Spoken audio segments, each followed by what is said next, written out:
This is GabNet, the Great American Broadcast Network. Talk like you've never heard it before. Hi, everybody. This is Alex Bennett asking you the musical question. What are you doing every Tuesday through Friday night at 10 o'clock Eastern Time? Well, that's when we're live with The Ramble. And The Ramble is a program of deep, thoughtful discussion, sometimes just wacky and goofy. It's always fun, it's always exciting, it's always stimulating. It's a lot of people just talking with each other. Yes, we call them a citizen panel. And we have like upwards to 9, 10 people. Sometimes we call it a full house, sometimes we call it a royal flush, and beyond that, just call it sheer madness. Anyway, I'd like you to join me each and every Tuesday through Friday, 10 o'clock Eastern Time until midnight for The Ramble. Right here on GabNet. Now more than ever, talk like you've never heard it before.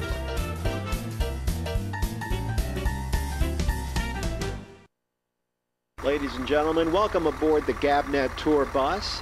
Today our tour will take us up and around the newly designed GabNet.net webpage. For your safety, please stay seated while the bus is in motion and enjoy your trip. Also, remember that tipping your tour guide is greatly appreciated. Okay, we're off. The first place of interest that we're going to pass on the top left, you'll see a rotating billboard of all of the great GabNet programs. Legend has it that legendary broadcaster Alex Bennett created this billboard to attract early visitors to GabNet and to lure them into his site. To this day, it's one of the top attractions on our tour. Up next, look over at the top right and you'll see the most recent video of Alex Bennett's Ramble. And if you're lucky enough, we'll see Alex interacting with the citizen panel. Always a tour highlight. Did I mention that tipping your tour guide is greatly appreciated? As we approach the bottom of the Ramble video, we see quick links to all the ways that you can connect with GabNet programs. Facebook Live, YouTube, TuneIn, Livestream, Vimeo, and the GabNet Roku channel. They're all additional stops that you can make if you choose to step off the bus. But remember, please tip your tour guide if you do, and then you can hop on the next bus. Here's another highlight on our tour. On the left side, you'll see GabNet On Demand. You can quickly access any of the most recent programs there. Clearly, a value spot on our tour because downloads are at no extra cost. Please give your attention now to the right side. Look at the complete tutorial on how easy it is to become a citizen panelist. By the way, if you're a Luddite, there's a phone number that you can use to dial in. Okay, we're nearing the halfway point on our trip. I certainly hope that you're enjoying it. Oh look, there's the convenient call Skype button that you can click on, which will automatically connect you to the citizen panel. So now we're turning down the center of the page. I don't want you to miss any of these attractions, so please pay attention. Up first is a link to the 24/7 feed. Now these are going to come fast and furious, so pay attention. Next is a quick note on how you can hear GabNet on Amazon Echo. Next, quickly coming behind that, and this is always exciting, a screen that shows Alex Bennett's Ramble when it is live, with a countdown to the next show. It's always fun when we pass and the show is live. We're winding down our tour of GabNet.net, but before we reach our final stop, it's important to note that there is a place for you to contact them with your comments. Let them know how you like GabNet.net and the GabNet programming. And with that, we wrap up our tour. Remember, as you step off the bus, to please be careful. And also remember that GabNet is talk like you've never heard or seen it before. Did I mention, please tip your tour guide? Celebrating 4 years of talk like you've never heard it before. This is GabNet, the Great American Broadcast Network.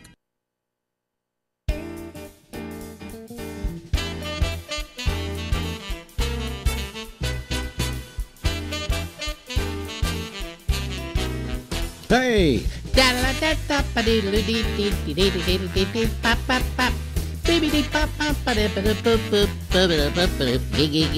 Yes, hello there, everybody. How are you? I'm Alex Bennett. This is the Ramble. It goes on until midnight tonight on the East Coast of the United States of America. 7 o'clock out on the West Coast. In China, I think it's the same time. It's the morning instead. Anyway, we're here. We're worldwide, and we want you to be part of the program. Later on, we will call upon our citizens panel. We may do it a little earlier tonight than usual, because I have nothing to really talk about, although I always say that, and then I go for about 15, 20 minutes, and I don't fucking shut up.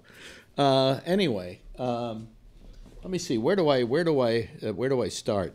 Boy, you know what happened? Last night I went to bed about 2:30 in the morning here. That's about average for me, 2:30, sometimes 3.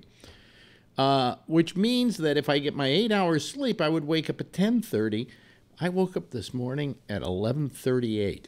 I slept over 9 hours. Why? Is this really the onset of old age? Am I going to be spending most of my time? Let me turn on the fan here so I get a little coolness on my body. Is this going to be a new thing with me? First we got the pants, right? Then we had the old man's cap. I'm not wearing that tonight. It's getting there, right? I'm just sleeping a lot. I slept a lot. I have no idea why, but anyway. So I spent here. You say, Alex, you have such an exciting life, and I suddenly realized I used to have an exciting life. Just like I used to be a big shot, I used to have an exciting life. I could tell you, hey, today, guess who I met, or guess who I had lunch with, or guess what I did. But I can't do that because I really don't. All the people that I have known, who I work for, and whatever, they never check in to say, hey, Alex, how you doing? I have a few people in my life like that. But they're far and few between. So I don't. I don't have during the day. I don't do much of anything. I watch all the shows that I didn't watch the night before. Tonight, I'm going to watch my Gotham, and I got Big Bang Theory, and I got Mom. This is a big night. And there's one other show. I can't remember what it was now. Oh yeah, I watch Young Sheldon. You watching that at all? It's not bad. It's kind of cute. It's kind of lovable. It's really different than Big Bang Theory, but it has a kind of a, what does it remind me of? I don't know. Doesn't matter. But anyway, so what do I occupy my days with? Well, some days when I feel up to it, I do some work on the site or on Gabnet. And other days, I don't do a goddamn thing. Now, lately what I've been doing is we have a Roku channel. In fact, we have 2 Roku channels. We have a Roku channel in the old flavor, which is done with a thing called Developer SDK. I think it has another name now, too, that they use, but it's the one we use. That is Gabnet Live, is how you can find it. If you have a Roku, just go in there, just type in Gabnet. And Gabnet Live and the other Gabnet, which is Gabnet TV, will show up. Gabnet Live, you have the live programming all the time going through there. You have each of the shows from the night before on there. You also have Michael Snyder's movie reviews. We've got the Arena, the sports show there. We've got a whole thing of old interviews that I've done over the years. And then there is a thing where we have, it's called Uncle Funny's Chuckle Hut. And that's where I have comedians who are on my radio shows doing a lot of their stand-up. People like Drew Carey. And I don't know who I haven't looked at it in a while, and I can't tell you exactly who I got there. But we got, there are about 30 different comedians doing comedy there. And then I've got documentaries of my trips to various foreign lands. And then some old programs of ours. And so, it's all there, right? Most of everything. But then I started this Gabnet TV, and what this is a site using a newer Roku format that is, it's to begin with, it's ideal for 4K. If you've got 4K, until you start watching one of our videos, which were shot sometimes in lower than SD, you can go over there and take a look at that. And we've got a bunch of shows that we did after I got fired at Sirius, when we went over to the TV studio and did the thing as a TV show, which was really a big mistake on my part. It was a big mistake on my part, not because we didn't do a good show, because if you look at these shows, they're terrific. They're really good. I was very happy with them. But what we didn't think about was that when people watch TV, okay, they're going to use up a lot of bandwidth. And we were doing this at, when were we doing it? We were doing it at 10 o'clock in the morning. And doing it at 10 o'clock in the morning is the middle of the day, so people had to watch it from, their home or whatever. And if they didn't have some Wi-Fi, today it would be easier. Today you got a lot of Wi-Fi everywhere. Back then, there was Wi-Fi, but you usually had to take it off your data plan on your phone or whatever. It was sucking up too much data, all right? So what I should have done the day I left there is I should have come and started this, which was just audio, which is then changed into doing video because we can do video easier and you're not using up a lot of bandwidth watching this on YouTube. Because you're at home, you got Wi-Fi. If you're out somewhere, there's some Wi-Fi where you're out now. So it's easier and better. Plus, if you don't want to watch the video and you don't want to suck up bandwidth, you can always just, go over to our gabnet.net page, click on the upper thing, and you'll just get the audio version of the show, which is the audio portion of what we do here. I like to think of this as a radio show that we just give a visual to. But what's happened lately is a lot of people are starting to just watch the video because they get over to gabnet.net. And right now, if I go over to gabnet.net, it better be happening too. It's just automatically showing the show over there. So when people go over there and they say, well, why should I click here for the 24/7 feed? Because there's no need to, because you've got the video already. Anyway, what was I saying? Oh, so I've been working on that Gabnet TV site quite a bit, and the reason I've been working on it is because I'd like to do to give it some more stuff. So I put some stuff up there. One of the things I put up, and I put it up the other day, and I managed to get it, and I restored it to its original title, and I think I told you about this story, but we did what was, I think, the worst television special ever done. Anywhere. Just, I watch it and I say, it is so bad that it's good. But it was just me completely out of my element, not knowing my strengths. And it was just horrible. And it was called Alex Bennett Wired Again. And I told the story about how Condé Nast, who owns Wired magazine, just 2 days before we were going to go on the air with it, said, if you go on the air with it, we're going to sue you. Well, it wasn't that we didn't have the station didn't have a lot of money. It was owned by Chris Craft, the boat people. They could afford a prolonged litigation, but they didn't really feel like doing it because prolonged litigation costs money. And what? Over a silly little 1-hour show done by Alex Bennett, which up until that time, because it hadn't broadcast, nobody knew sucked. Okay. So it was called Alex Bennett Wired Again. Now, we could have won the suit if we wanted to do it, but we didn't want to spend the money. Okay. So it's 2 days before. What do we do?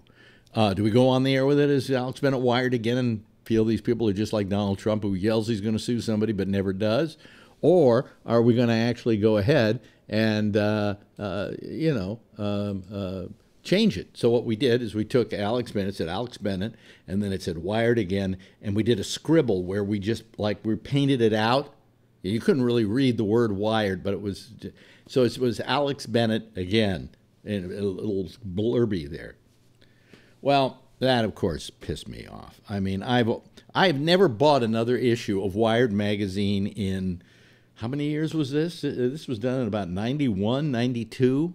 I haven't bought a copy of Wired magazine since then. Didn't want to have anything to do with the motherfuckers. But it has always griped me that show didn't have its real title. And it was based on the fact that I would say to people, when I was younger, I was wired all the time, meaning I was getting high. And now that I'm a little bit older and we have technology, I'm wired again. And that's where the title came from. We had no intention of having people mistake me for Wired magazine. God forbid we should do that, because their magazine fucking sucks. But anyway, that's my own personal grief with them. So I found a copy of it, and it went to a great deal of work dubbing it off, because I've got something here where these older tapes that I have, which were VHS tapes, if I start trying to run them, they have little glitches in them, and every time they have a glitch, it does something to the audio. Okay, so that if enough of these glitches happen, by the time you get to the end of the tape, everything's out of sync. So I was having to start and stop and start and stop and then patch these things together, and somehow for this Wired Again I could restore. I absolutely restored it. And so I said, as long as I've gone to this much trouble to restore it, I wish I could have those original titles. Instead of having it say Alex Bennett again, that it says Alex Bennett Wired Again. And a guy who was our director on the show, Martin Higgins, on YouTube has videos of his spots that he did for the show, which were little 30-second spots. And at the end of the show is an animation, and it was Alex Bennett Wired Again. And I said, well, fuck Wired. Now I'm going to get even. And I went back and I cut this out of his video, okay, and I slid it into wherever that graphic was there. So I have restored the show back to its original title. So if you have Roku, at least go watch it for two reasons. Number one, I put a lot of work into it, into restoring it. And secondly, what I've restored is the worst television show you'll ever see. And I'm proud of that. I'm very proud of that, because I've done some good things on TV. You know, I won a couple of Emmys. I did a foot race coverage called the Beta Breakers, and I got an Emmy for that. And I got an Emmy, just a personal Emmy, for best performance by a person on a TV show in San Francisco for these little things I did on a show called Log On TV. And so I have done good TV. But I think I learned by that experience, because there's one piece in the whole show where I'm taking you on a tour of San Francisco's marina, and I was having fun with people, and I saw that as a real benefit. And so when I finally went to doing these things on Log On TV, I started going for my strengths, and I learned a lot about doing TV, having done that. And then I also had, but what I also had here, I have two specials that we did called Alex Bennett's Comedy Hour. And they're very good, by the way. I'm not ashamed of these at all. In fact, the fact that I'm having a hard time restoring them pisses me off, because I really would love to have you see them.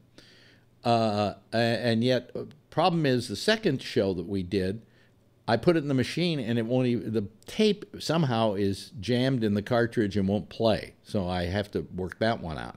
But the other one also has a lot of these little glitches, right, that I found, and it makes it every time I record the damn thing, by the end of the show, everybody's completely out of sync, and I can't get it back into sync again. You know, I don't know what the cure for that would be. All right. If anybody knows, write me, alex@gabnet.net, all right? I have no idea what caused that. So I can't, all day long, I must have watched this special 2 or 3 times, 4 times, trying to make a copy that I could put up at least, you know, of at least the first Alex Bennett Comedy Hour. The second one was great too, but the first one was really good. And damn it. I cannot get that. I spent all day trying to get that thing in sync, and I can't get it into sync. I was using different programs to bring it in, 3 different programs, and all of them it goes out of sync. And it doesn't go out of sync when I'm watching it. It goes out of sync when I play it back. So I don't know what the problem is. and I need bigger experts than myself. Here's what happened. Years ago, I had a really nice machines that I bought that were editing machines, video editing machines, professional machines. Like they were $3,000 a piece, and they had time-based correctors in them. And this would take your signal that was on your tape or whatever, and then it would go through the time-based correctors, and it would send out a absolutely smooth signal. Well, I had one of those machines here, but so many years had gone by that we hadn't used it that it wasn't working anymore, and it wasn't worth repairing either. So I threw that out finally. It wasn't. You couldn't play a tape on it. There was some electronic glitch that went on.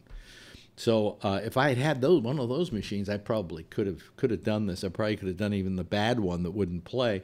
But so that's what my days are. It's restoring my life so when I'm dead, there's a record of it. But what I just found is a perfect tape that doesn't glitch and probably will play all the way through, of one of the Alex Bennett Play TV shows. And unlike the one that I already have up on Gabnet TV, this one is higher quality because it was done in SVHS, and it's a show we did with Eddie Fisher, we believe, okay?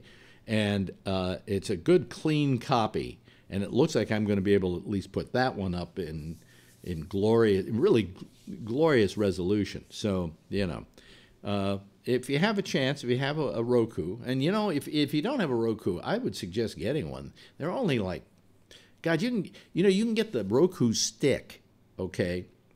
This is just a stick with an HD. What is it? Just a USB. Is it USB? I'm trying to remember if it's USB or it's an HDMI.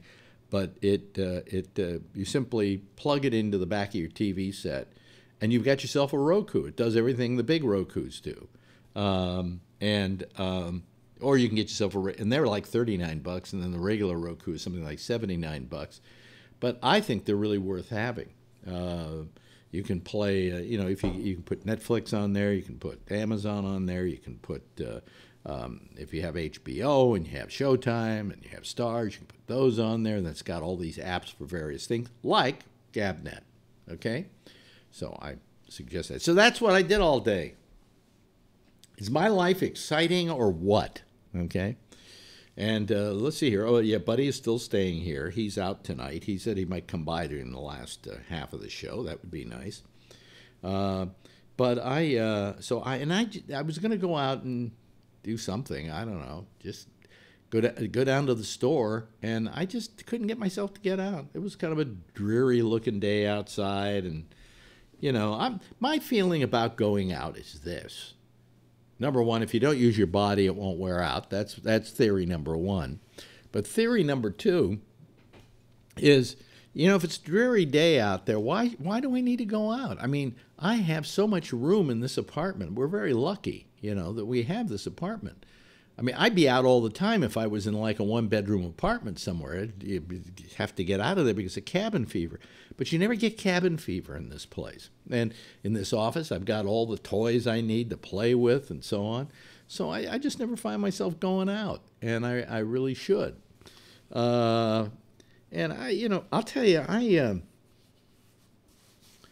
not one to complain. I've had a great life. If I have to go back and look at it, I have to say that I was in the radio business longer than most people are allowed to be in the radio business. Maybe I was in it longer than long enough that a stupid person like me would stay in it, okay, rather than find myself something worthwhile to do. I've had a good career. I've had some great loves in my life. I've managed to wind up my life with one of those loves who has been just terrific, and that's girlfriend. So if I were to be honest with you, I'm a fairly lucky person, not a fully lucky person. I sometimes, when you get older, you get to resent certain things, and they're not things you should resent. I resent, I think, what I consider to be the lack of recognition on certain levels, okay? One of which is every time I see some doofus getting inducted into the Radio Hall of Fame, I'm going, you know, I've had as important a career as those people have. And why are they going in there? And nobody's even thought about putting me up for the Broadcasters Hall of Fame. I've gotten to the point where I know I'm never going to wind up in it. I wound up in the Bay Area Radio Hall of Fame, and I appreciate that, and I appreciate them for that. But I never got recognized nationally, because the people who got recognized nationally lately are people who were like syndicated and all of that, and I never really got into syndication. And then when I had a long career here in New York, which my longest was with Sirius XM, I was behind kind of a wall that the rest of the world couldn't penetrate. I mean, even Sirius to this day is kind of like unavailable to everybody, right? Whereas radio was available to everybody. So anyway, so I get a little bitter about that.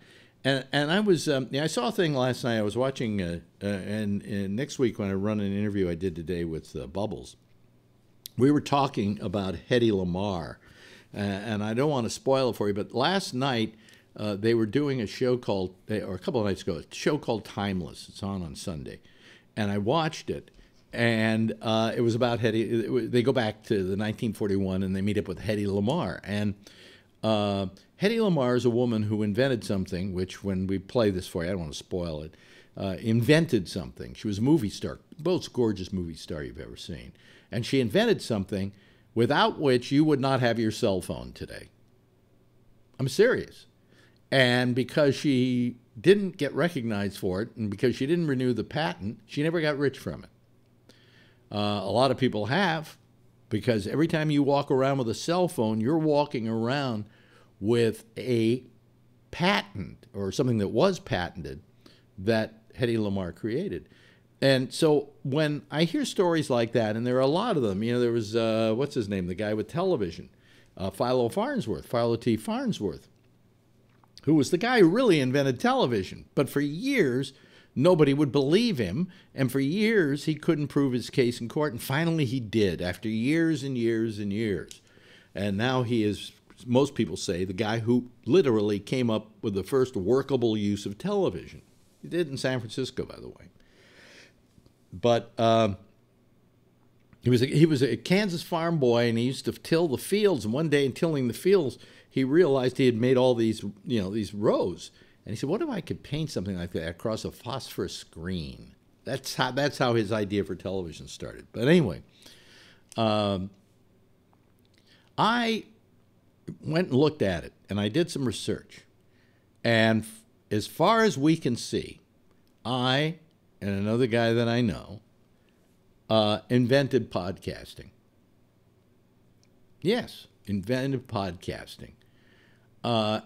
And we did. We invented podcast. And I look back to see about podcasts and so on. And the closest thing to a real podcast started to happen about, as you know it, they claim, if you go online, happened in like, what was it, 2001, something like that.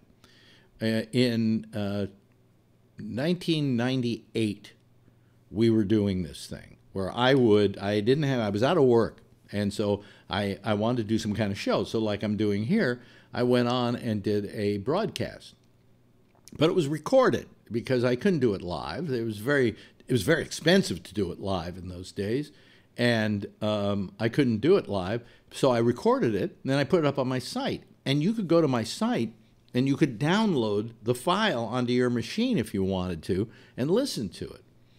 Well, this other guy came along. I'm trying to remember his name now. My mind is such a blank these days. I have his name here because I was dealing with him a few days ago on stuff. And he said to me, well, what if I've written you a program. It's called Auto Alex. You put it on your site. People can download the program. Then they can put it on their machine. And then every day it will look to see if there's a new show. And if it sees there's a new show, it will automatically download it to their machine so that when they get home, they can listen to you.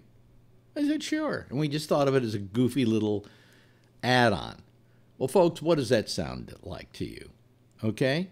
So I kind of feel we were the Hedy Lamarr of podcasting. And yet no one has yet figured that one out. No one yet has, and I've talked about it, you know. In fact, what is it? I think we have a thing somewhere that says podcasting since 1998 or 1997. Or from the people who invented podcasting. I and this other guy invented podcasting, okay? Plain and simple. I've looked to see what's been done before that. There were some people who turned out shows that, you know, you could go listen to online. Not many of them, but nothing like we had. And as far as live TV over the internet every day with shows, I think we pioneered that as well. And yet we never get recognition for any of that. And I guess I want I'd like the recognition. There's something about me that would like the recognition. Just because I think I helped give the world, to give birth to something that the whole world does now, you know. And I'm sitting here pumping out this podcast, and I don't get the kind of viewership that somebody who's doing makeup tips at 13 is getting. But I'm happy that I had the concept, and we were able to do it. So anyway, yeah, fuck it. Anyway, hey, listen, I've bent your ear enough. Let me turn on the Skype lines here so that we can hear people talk to me and use this wonderful thing that we've created. You know, here we are. This is the end. This is what it's come to, okay? Me howling in the middle of the night about how nobody recognizes my achievements. You know, so. And maybe Laura Ingraham can do a post saying she's tired of hearing that leftist Alex Bennett bellyache about his career. You know, I don't know, because you know when you get this old and you've done as much as I've done over the years, you just like a little recognition for what you've done, I guess. You know, it's not going to matter in a few years. I'm going to be 6 feet under. I'm not going to be at room temperature any longer. I'm going to hit room temperature rather. And it won't matter at all. But it would be nice if there was something that was lasting after I was gone. But I don't think there will be. And I think that everybody in their life would like to have something they leave behind that people remember them for. That's why a lot of kings and pharaohs and so on built huge edifices to themselves, which still stand to this day, because they knew, you know, you could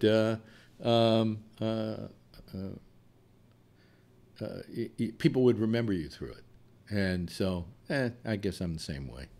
Anyway, our lines are open, and I'm sitting here babbling, waiting for somebody to call. And nobody's. Oh, here comes Scott Boddicker, and adding to that group is Ray Renati. Yeah.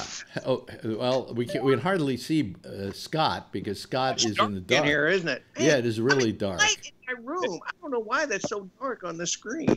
Maybe you should go into your thing or something. You can adjust the brightness or something of your camera. Maybe. I can go play with that. Now, it sounds to me like Ray Renati is outdoors. Again? I am. Oh yeah. I'm in Union Square. Yeah. Okay. You're in Union Square. That's in San Francisco. That's right. Yeah. That's right. And there we are. There's this. Wait a minute. Look. Show them the St. Francis Hotel.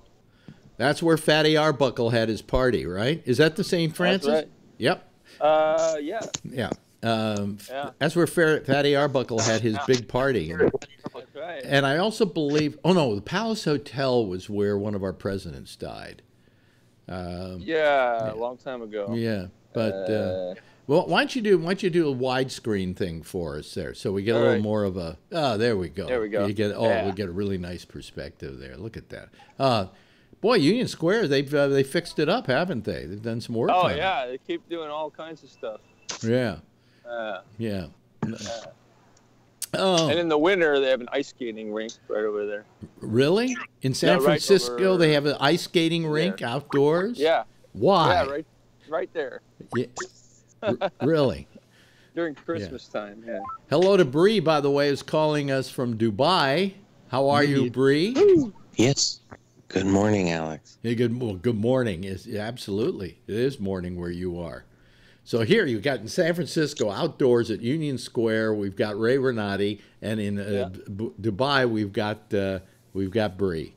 So, you know, and then we've got from Texas, we've got Scott Boddicker, and then Phil has shown up here.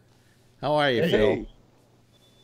It's nice to be. Did I reach Prostates Anonymous? I don't have one anymore. Oh, wait a minute. It's Today, not anonymous, though. That's wait a minute. Today you went in to I wish it was anonymous. You went to get your tube pulled out, right? Yeah, the tube got pulled out today. It sounds like TMI for Ray. Ray's protesting. No. I was actually listening to yesterday's show on the drive up to the city, so I know all about it. Yeah. Well, other than, Alex has been saying that he doesn't get any recognition, and I thought that he should have a new tagline, the radical for all ages. No, I don't want that. No. Yeah. No. I'm hearing little kids screaming. That sucks. Yeah. Oh, you want me to turn it off? I can mute it. No. You're fine. But You're it's fine. just that's what woke me up this morning. What, kids Upstairs screaming? neighbors have a baby. Oh, really? Oh. Son of a Yeah, bitch. so pretty much every day. And we just been joined by Ray. Same routine, 3:30, 5:30. We just been 6:30. joined by Rob Alfano, who I almost just called Ray Alfano because we have Ray Renati on. My brother. Huh? Hey, Alex, so you used to do those video chats on AOL, too. Remember that? On AOL? Yeah, AOL Messenger. You did like a video thing. I don't. Wait. No. No, you used to chat through AOL, and then you would do it live on. Live yeah, I'd have people. Well, I used to have people kind of somewhat chatting with me on radio. Oddly enough. Was that What CNET? the hell was that? Huh? Was it CNET? No, this was on your own between jobs. I don't know. I did a lot of things between jobs. I always like to keep busy. You know. Yeah. It's the same reason I think that Rob, in spite of the fact that he's the furthest away he can get from broadcasting, has his own studio at home and likes doing spots for us because it keeps your chops up, right? Yeah, it's, I don't know. You can take the boy out of radio, but you can't take the radio out of the boy, I guess. Yeah, well, I've had it. Yeah, I've had a home studio ever since I was a little kid. When tape recorders first came in, my uncle gave me a tape recorder. It was actually, he gave me a reel of paper tape. It was made out of paper, and had surface noise you wouldn't believe. But then they went to plastic fairly soon, and I would record on this. It was a brush sound mirror, and I would do pretend radio shows on it. So I've always had a studio. Oh, what is going on in Union Square? There's just a bunch of little kids running around. Oh, yeah. Hey, Alex, my dad worked for Ampex for a long time. Ampex? And he used to get all this free stuff, and I had a really good reel-to-reel I used to play around with, record music on there, all kinds of stuff. Did they ever regale you with the story of how Ampex came to be? Yes, you have. You told us about Bing Crosby. Yeah, Bing Crosby, yeah. West Coast. Yeah. Well, he financed it, but the guy who came up with the tape recorder, he didn't come up with it. He was in World War II. He did a reconnaissance behind enemy lines to find out why Hitler was giving speeches from places where he wasn't. And they found these machines. And the Germans had invented tape recording. And so they took back a handful of these machines back to the United States, and the government took possession of most of them. He took another one of them, took it up to Redwood City, and what do they call it? Retro. What's the term they use when they take a piece of reverse engineered it? Reverse engineered. Yeah, reverse engineered it and created the first American tape recorder, and that was the Ampex Corporation, which no longer exists. All they do is maintain that they have a few employees to maintain their old equipment because a lot of stations still use those old tape machines. Those machines lasted forever. I mean, they were rugged. They're still out there. They got like 5 or 6 employees just to go fix them. Yeah. And they still got the credit union, which I still have. Yeah. Oh, good. Well, that's all that matters. So, good. Yeah. That's terrific. Yeah.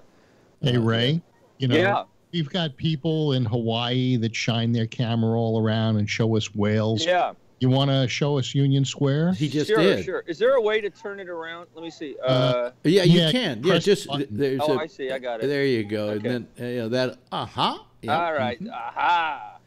Now you see. There we are. It's getting to be evening because the lights are on everywhere. Yeah, it's beautiful out here. It's warm. Yeah. There's the St. Francis Hotel where Fatty Arbuckle's party was. Yeah. He wasn't there, by the way. He was in Hollywood. He did not do what they were claiming he did, but Hearst loved the story so much. You want to talk about fake news? And listen, there's the cable cars you're listening to. Yeah, that's right. It's right over there. I feel like Rice-A-Roni all of a sudden. I'm not sure why. Yeah. Rice-A-Roni. The San Francisco treat. There's Macy's. Yeah. Not the Macy's. But Macy's has been there since I think about 1950.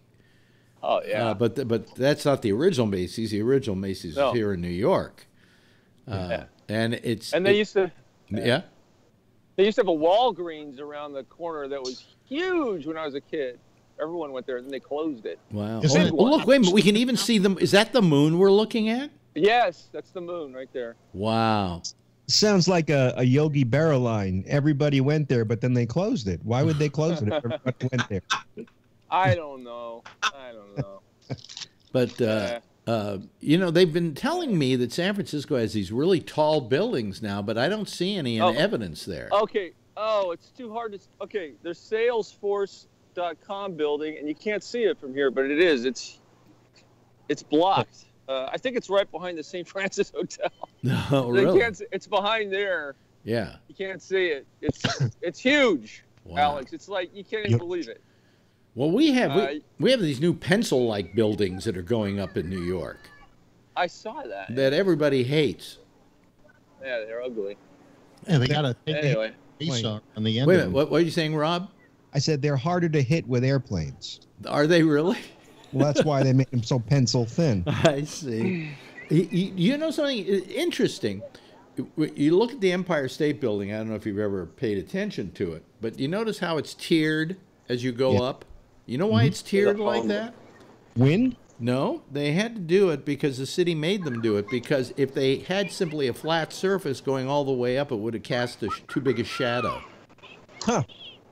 So they changed that when they built the Twin Towers. Well, they didn't care what was going on downtown. And by the way, when they put those in, people thought those were the ugliest goddamn buildings they ever saw. Yeah. You know. By the way, my ear is getting infected from wearing these earphones every night. I don't know what I'm going to do about that. Put on a pair of headphones for a while. Yeah, I could. Some stuff you can use called ear gene. What's it called?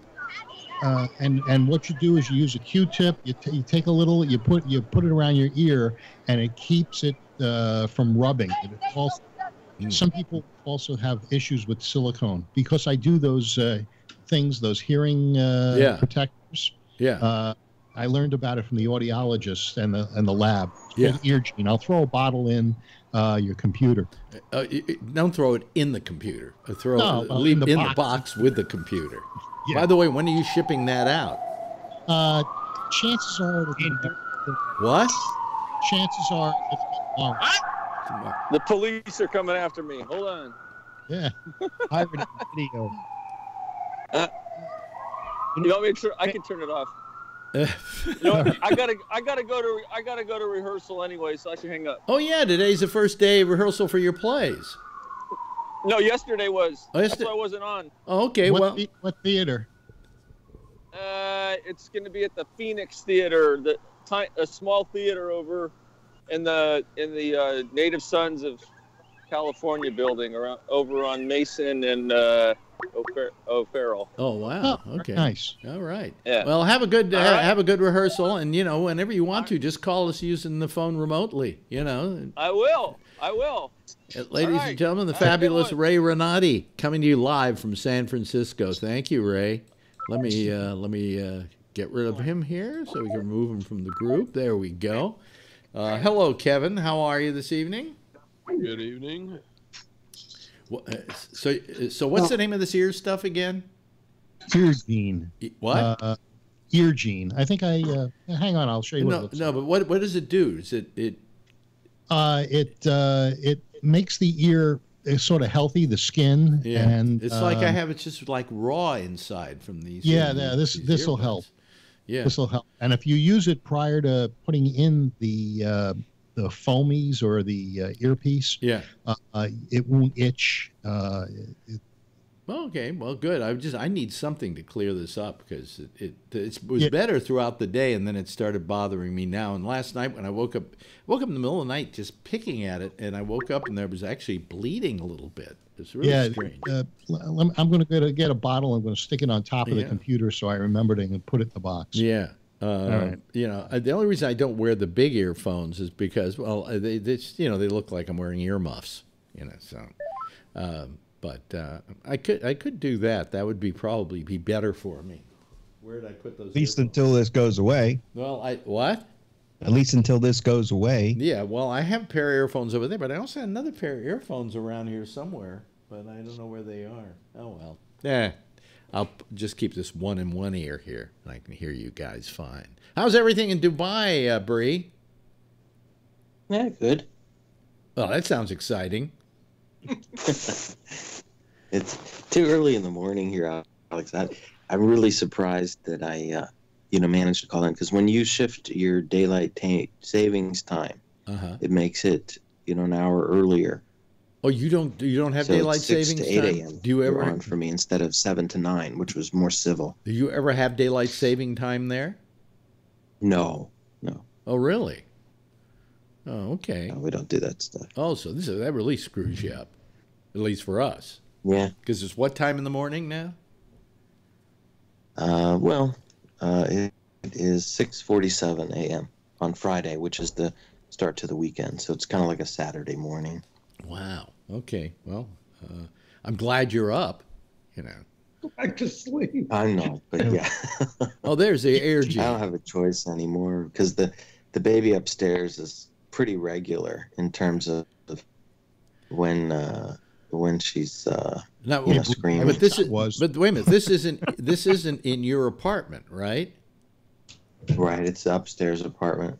Oh, I see. But the walls are that thin that you can hear the baby upstairs?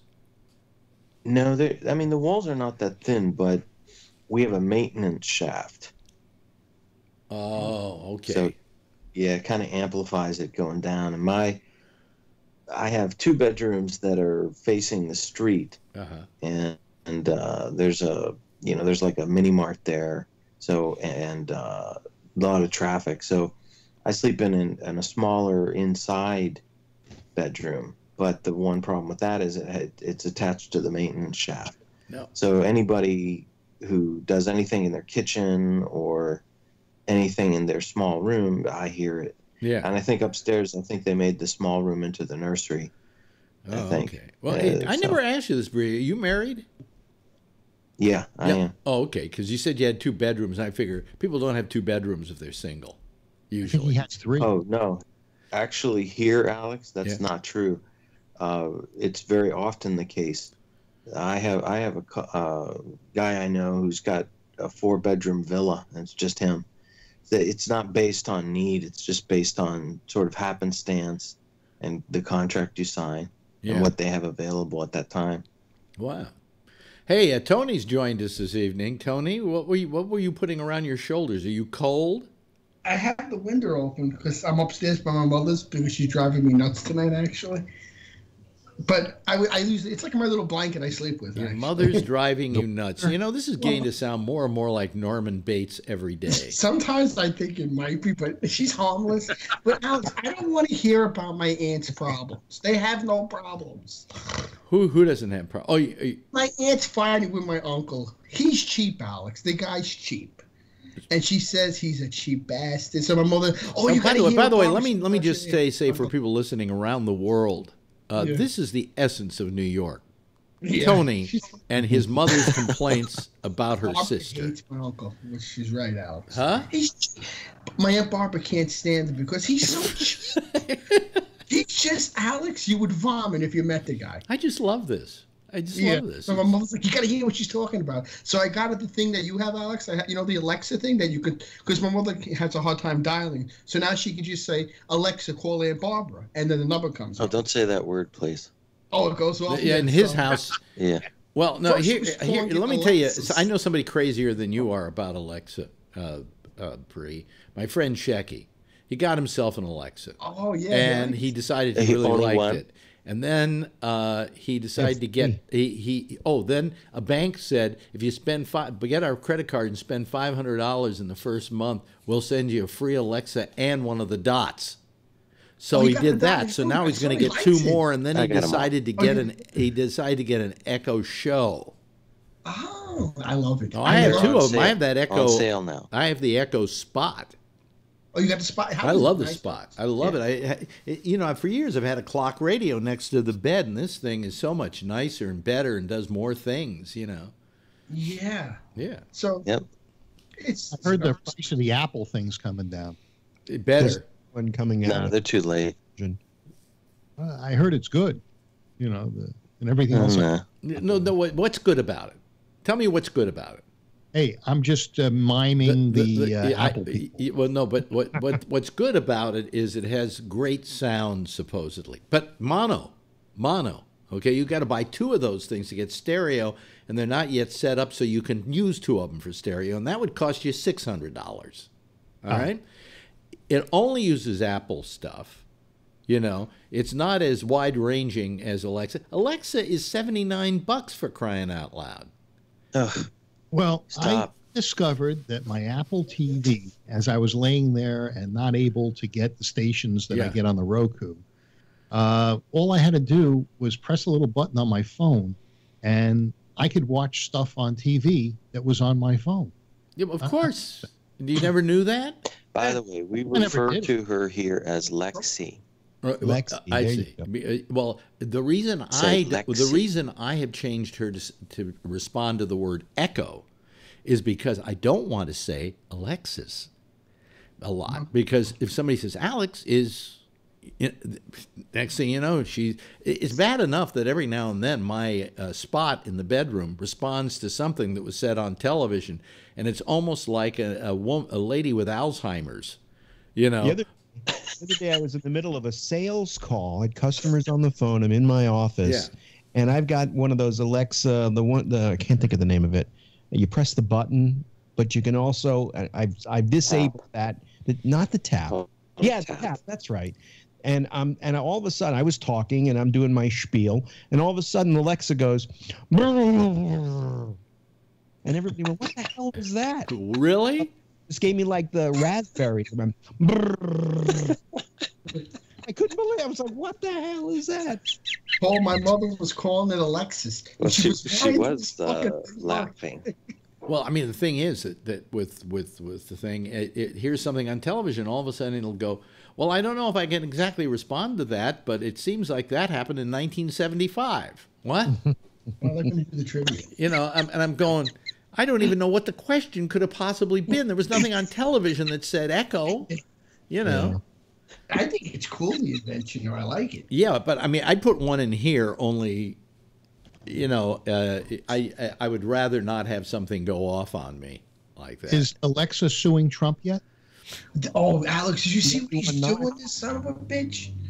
What? Trump's a scumbag. Wait a minute. Hold on a second. Tony, this is news to me. Trump is a scumbag?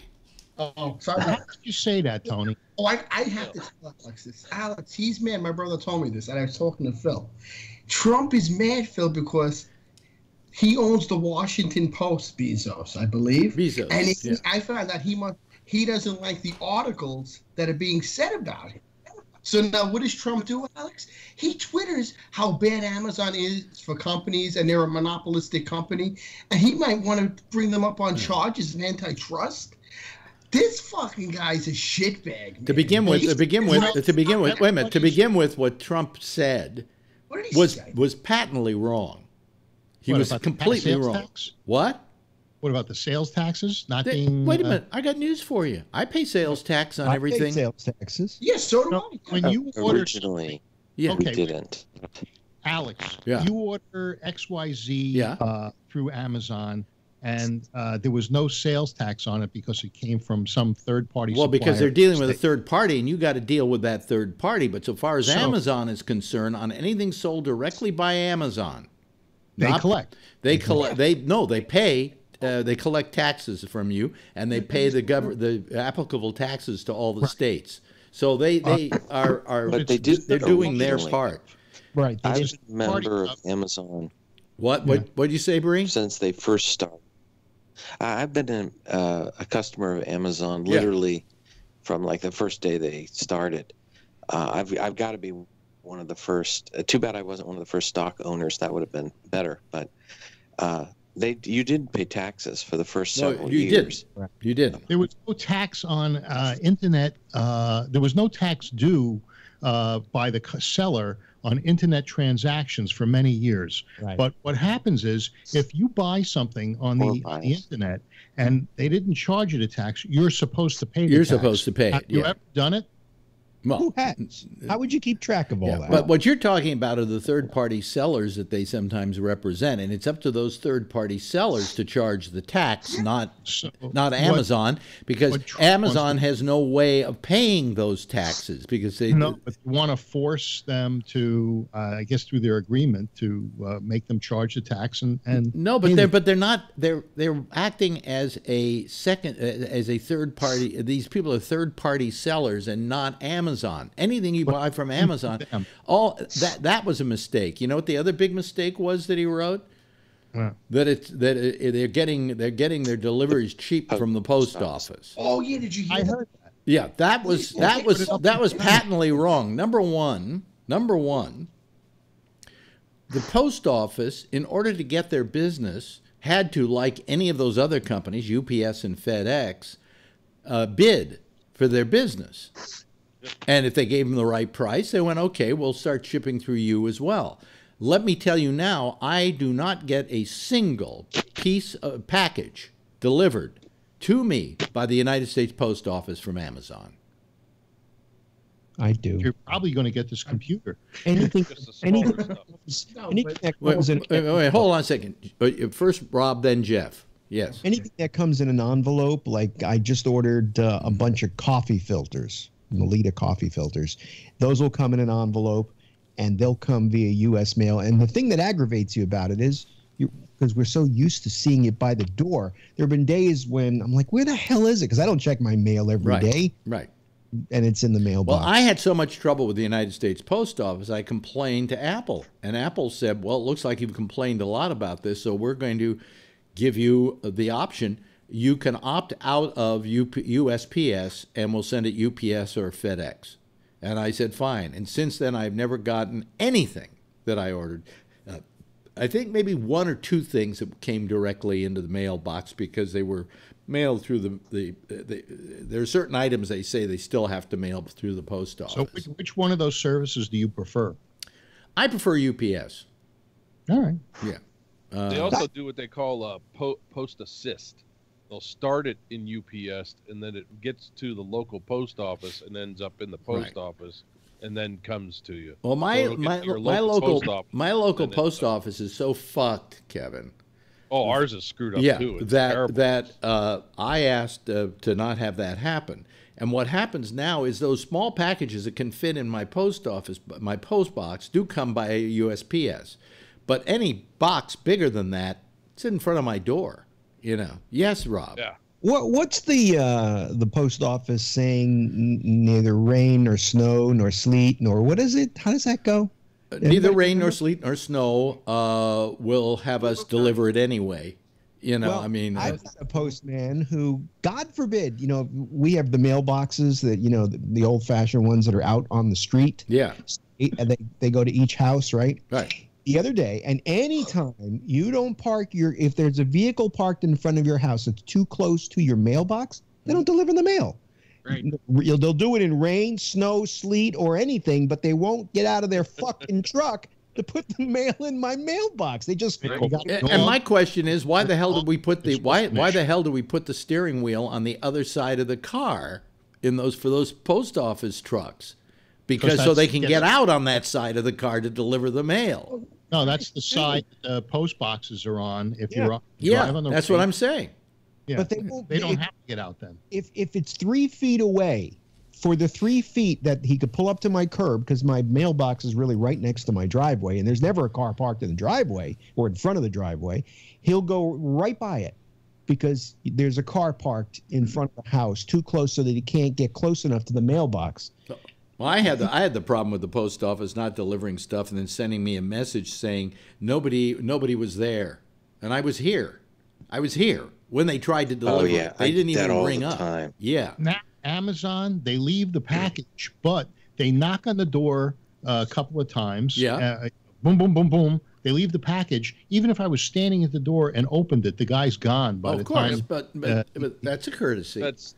But anyway, the point is, and so far as Amazon is hurting businesses, it's because they have a business model that people have grabbed onto. It's not like they were being insidious and trying to close down mom and pop stores. I don't see him arguing about the fact that a supermarket put mom and pop grocery stores out of business. This is just the natural flow of businesses and the change in business and the change in the business model. Well, yes, Bree. Alex.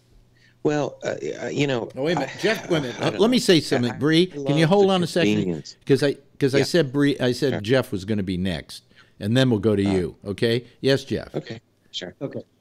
We have a place called Ace Hardware Store, and you can deliver stuff there. So it's a post office right there. Yeah. In the store, and if you want to deliver anything there, and I guess you could also have them send stuff there. Yeah. Maybe they there's got UPS stores that do that, and the U.S. Postal Net and all those places that'll take those packages. But I always have very good success with them. Yeah. As far as delivering stuff here, if they have to drop it off for us, they bring it right by the house. Mm-hmm. They maybe just knock on the door and then leave. Yeah. And Okay, Bree.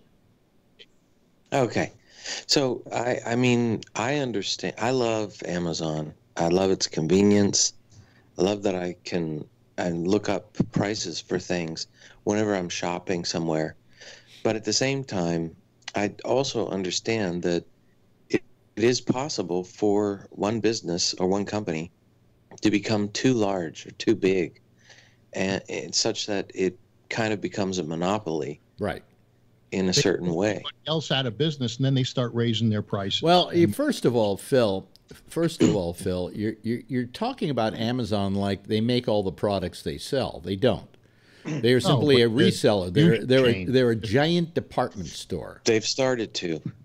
Yeah, my brother is complaining about that because his company was selling stuff to Amazon, and what they start doing is they look at the biggest sellers, and then they do knockoffs, what they call them, Amazon Basics. Amazon Choice, Amazon Basics. And they steal your design. Yep. And they cut you out.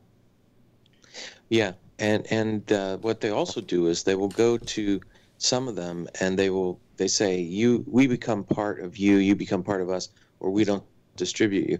It's the same with what like the cable companies were doing, like Comcast and with MTV and things. I think if they're doing anything that is, what can we call it, not right, wrong, antitrust, that the government should probably hit them with it and say you can't do this sort of thing. But they haven't yet. That's for a couple of reasons. Lobbyists, and they own the Post, and he's very good. Yeah. Well, look, you can't argue that he didn't build a company that's very special. Okay? That would fall under regulation, wouldn't it? Yeah. Hey, Trump doesn't see anything wrong with regulation, But I get monopoly. you, Kevin. Monopolies are not good for this country. But you know, I'll tell you what happens, and this is I said this before with Microsoft when they were going through all their troubles. You know, is that what happens? What happens is you're a company and you do something right, and you become a monopoly, and you don't know you're a monopoly when you finally become one because you still think you're still that little company that's trying to make it, and then all of a sudden you find that everybody's saying, "Oh, well, now you're a monopoly." Well, it's not like you set out to be a monopoly. You became one because whatever you had to sell was embraced by the public. And in the case of Amazon, hell, when I want a $1 battery or something, I order it through Amazon. Why go down to the store if I don't need it immediately? You know, but define a monopoly. To me, they're not a monopoly, Amazon. Well, I mean, they're not a monopoly in the fact that they're not inhibiting other people from competing against them. Yeah, he's putting you out. But yes, they are. How are they doing that? Their power. And it's not just them. It's the same story that you hear from the Home Depots and the Walmarts. They do the same thing. They Walmart does the same thing. They'll go to companies that they've been distributing their stuff for years, and they dictate. Like, I know a story about my cousin used to work for Lawn Boy, and they make high-end lawnmowers. Mm-hmm. And, what happens is Walmart, they're selling them. But then Walmart decides, you know what we want? We want a $200 Lawn Boy. And they go to Lawn Boy and they say, we want a $200 Lawn Boy. And Lawn Boy says, we're not making $200 Lawn Boys. That's not who we are. And they say, if you don't, we're going to throw all your brands out of the store, and that's a huge, huge thing. And we're going to get the Craftsman mower, or we're going to get the Briggs & Stratton mower in here. So they do. They bully their ways in different ways. My question is, though, is Walmart a monopoly? Because there are so many other stores like Walmart out there doing business as well. They may be the most successful at it. But Walmart made it through their distribution channel to their stores. Amazon has taken it a step further and distributing directly to the consumer.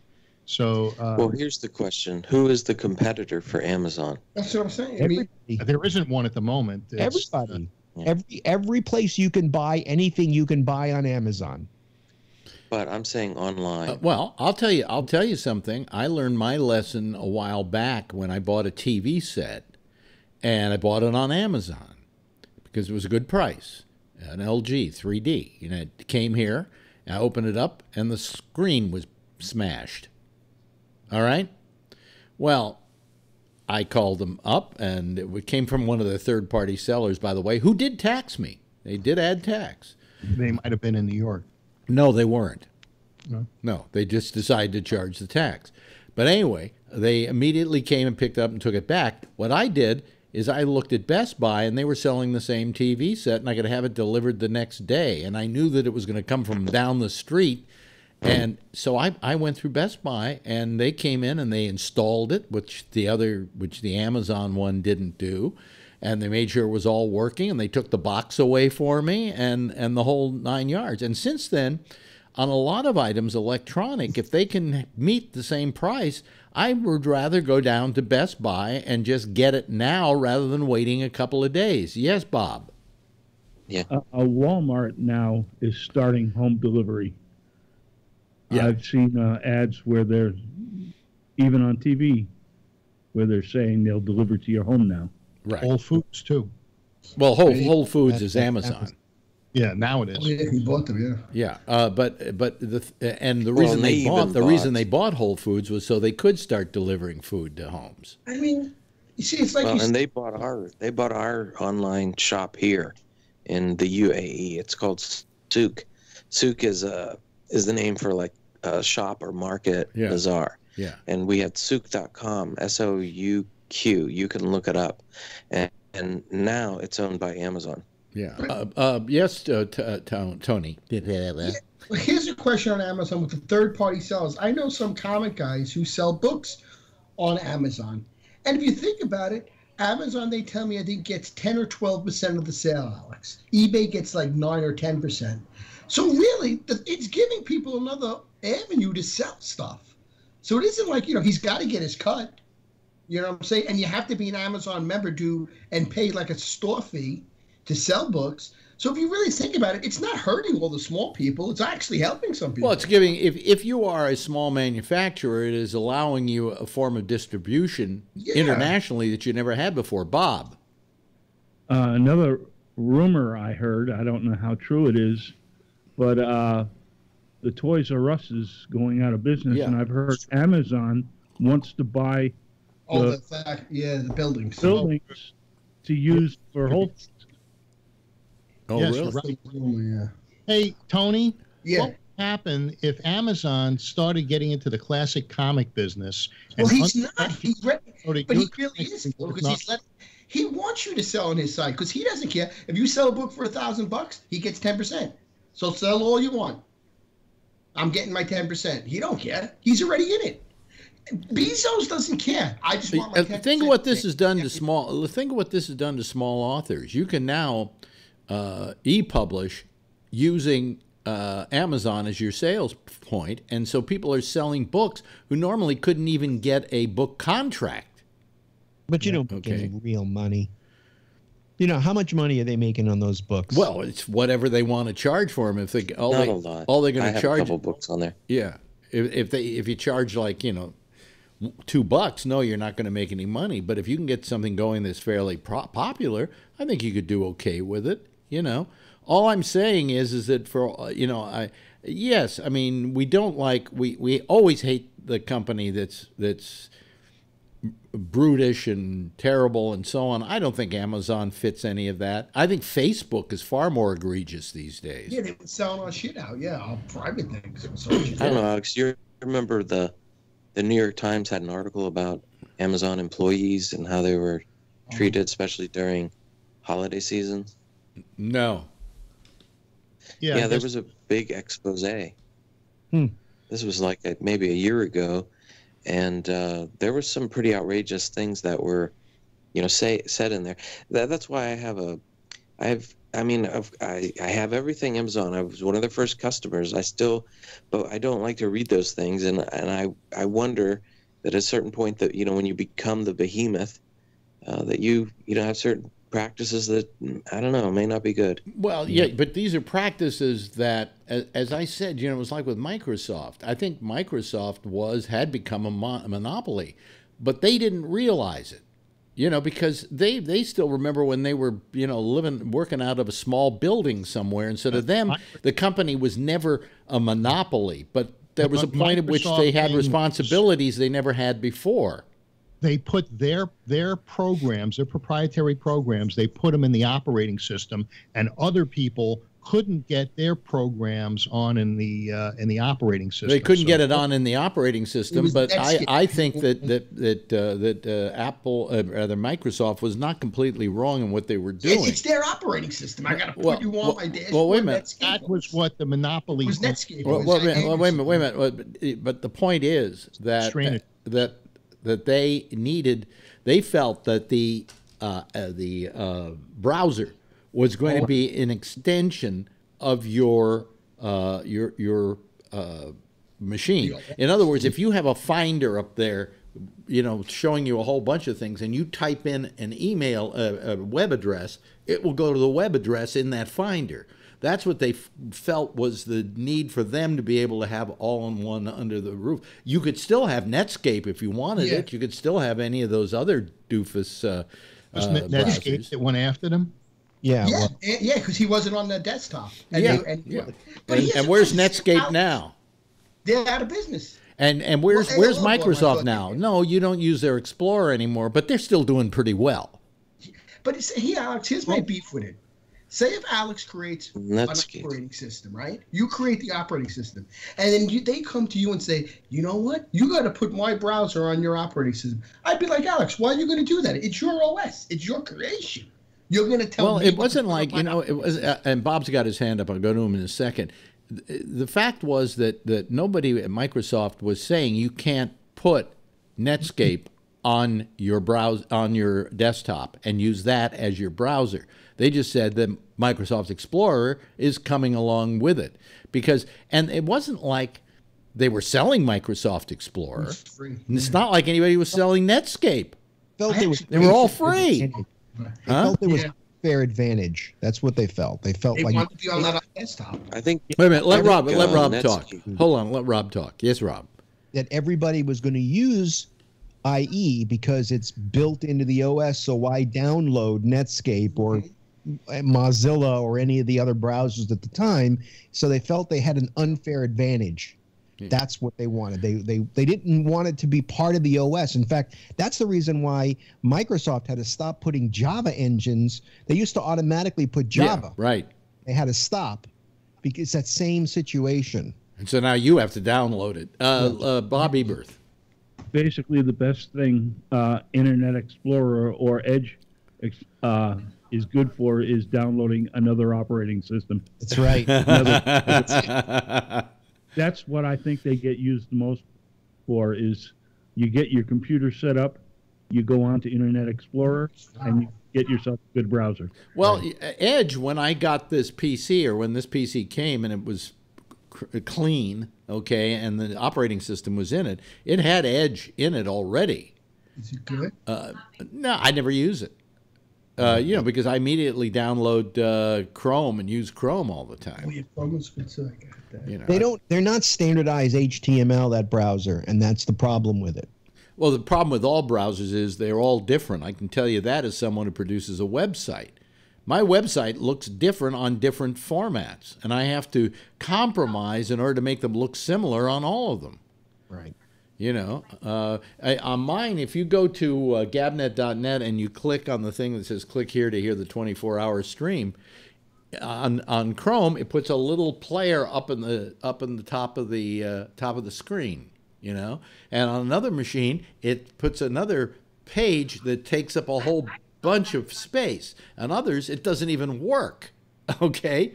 How come when I listen to your show live on my cell phone, I hear it about 30 seconds before I would hear it on the Safari browser? I have no idea. The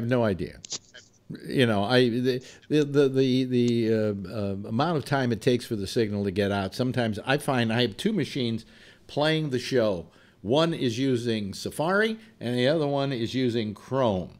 And I find the one using Safari, every now and then I have to refresh it because it starts lagging behind the other one. It just happens to do with the browsers, But I think for the good of the public, there should be more of a standardization of the browsers. There is. They just don't adhere to it. Yeah. There's standardization. Because there's no reason. Like one of the things is the reason I had to do things a certain way was so that it would work on Safari, because it wasn't working on Safari when I set it up another way. I mean, that shouldn't be. I should be able to program for one thing and it should go across all the browsers. But but you only got about 4 browsers out there. You got 5 browsers maybe. You got Chrome, you've got Safari, you've got what's Fox. Opera. Firefox, Opera. When's the last time any of you downloaded Opera? I use it all the time because it has built-in VPN. Oh, really? Yeah, and I also use another one called Puffin and Dolphin. Called what?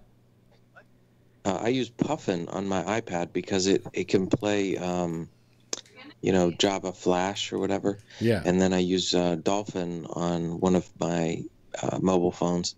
It's quicker and it doesn't have as much junk on it. Wow, that's amazing. Yeah. Well, anyway, so all I'm saying is that I think that our dear president griping about Amazon like it was hit on a lot of things that weren't exactly true. Like everything else. Yeah, it's like everything else. Exactly. True. I mean, yeah. And if you're going to nail somebody, selective hearing. What? Come on. No, it isn't selective hearing, Phil. I'm telling you now, they don't use the post office exclusively for delivery. And the post office are the ones. Wait a minute. The post office are the ones that put the bid price in, not Amazon. you said that he said that they're getting a better deal than the post office than others. That doesn't mean that, if the post office... Can you name anybody the post office delivers for that gives them the volume of business that Amazon does? Right. Yeah, it's like, okay. If you have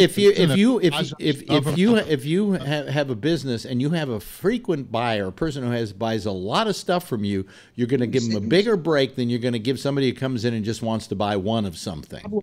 The problem here is the post office a government entity, or are they private?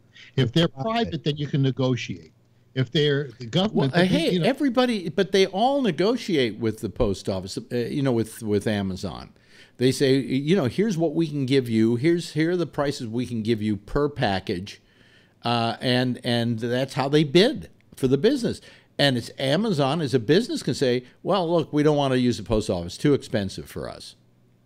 And Republicans not want free, open trade negotiations. You do, but you speak out of both sides of your mouth. You really speak, Phil. You do speak out of both sides of your mouth because he is absolutely right on this. That's like if Trump had a guest at his hotel. He would give him a better rate if they were there every week. If a convention comes to one of his hotels, he's going to give him a better rate than he's going to give you and me who just want to book in for the night.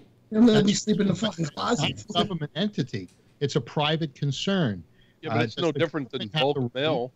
Huh? No different than bulk mail costs. You complain that the government can't do anything, but now the government does something right, and they negotiate, and they get business, and it's helping them. And they're working 7 days a week, the post office. If they didn't have the Amazon business, if the post office right now didn't have that Amazon business, they'd be in a lot of financial trouble. Absolutely. They're always in financial trouble. No, they're not always in financial trouble. So either let them operate as an independent entity, or not. But you're not seeing the full picture, Phil. You're trying to win an argument here. You're not trying to play on the side of sanity and business. No, he just wants to stick up for Trump. Yeah, right. Trump's mad because Bezos owns the Washington Post, and he's giving negative articles about Trump. And Bezos, by the way, Bezos happens to be a Republican.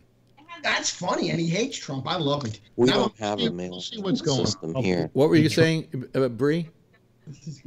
Bree? We don't have a mail system here. Everything here is. I can hear like a woman in the background talking. Do you hear that? Is there somebody talking in the background in one of your homes? In the back of the house. It sounds like a woman in a kitchen or something. Oh, I bet it's Scott. Because Scott isn't in the picture right now, so maybe he's over in the next room talking to somebody. Probably getting pulled out for that woman. Yeah. So anyway, all of ours is we have a company that's called Aeromax, and it's kind of like it's like a local version of FedEx, but they're like a courier system throughout the country. So if you want to send something, you have to take it through them. There's no mail. It's funny, people always ask, where do you live? And it's like, well, we don't have street addresses, so we don't have mail delivery like that. So, Do you hear about when you talk about street addresses where they assign a name or some sort of several letters or numbers? Yeah. And then we have. It's called Makani. Yeah. So I can give you my Makani number for my building, and then that's how you can find it with the Makani app. Yeah, we're getting something here, where it's like Velvet Rose, and that's able to take people directly to your house. Have you ever heard of that? Yeah, I haven't. Hey, Scott, turn off your audio. Can you hear us, Scott? No, he can't hear you. They're probably fighting in the kitchen. I think he wears headphones. I only have like a little. You're out of here, Scott. Should I hang up on him? She said she only has a little something. No, that's what Scott has. He got no people. She has no idea she's on the air. I can't find it. What is she saying? I don't know. I have no idea. This is like one of those when you used to have a party line on the phone. Yeah, you'd pick it up. Oh yeah, I used to. You'd hear somebody else's conversation. Well, that in the old days, phones were such that you had to pay extra if you wanted a private line. So if you wanted to just get a phone, you were on a party line, and you pick up the phone, and there are two people talking. And you'd have to wait and hang up and then wait a bit and come back and see if you get a dial tone. When I was a kid, we got a second phone number, and the second phone number was a party line. It lasted about 2 weeks. But does anybody remember this though? That when I was maybe a teenager, maybe even later than that, there were certain numbers you could call, and somehow everybody got onto that same line. And you were all kind of shouting at each other? I think you could call time, like 555-1212 or something. Yeah. And you could hear other people. By the way, does that work anymore? No, they stopped it. So you some other 10-year-old, and you got me on the other line. What are you talking about? Time. Hey, Alex. Yes, Bree. Well, I will confess to something. When I was an undergraduate, and I used to work at the campus radio station, and when the secretary would go, we figured out that we got this new phone system, and you could call different people and hook them up on the same line. So what we would do is we would call different campus numbers and like a pizza store, and we put them on at the same time. So somebody would say, hello, Dominus, hello, and the other person say hello. And then they'd say, well, what pizza do you want? Why do I want a pizza?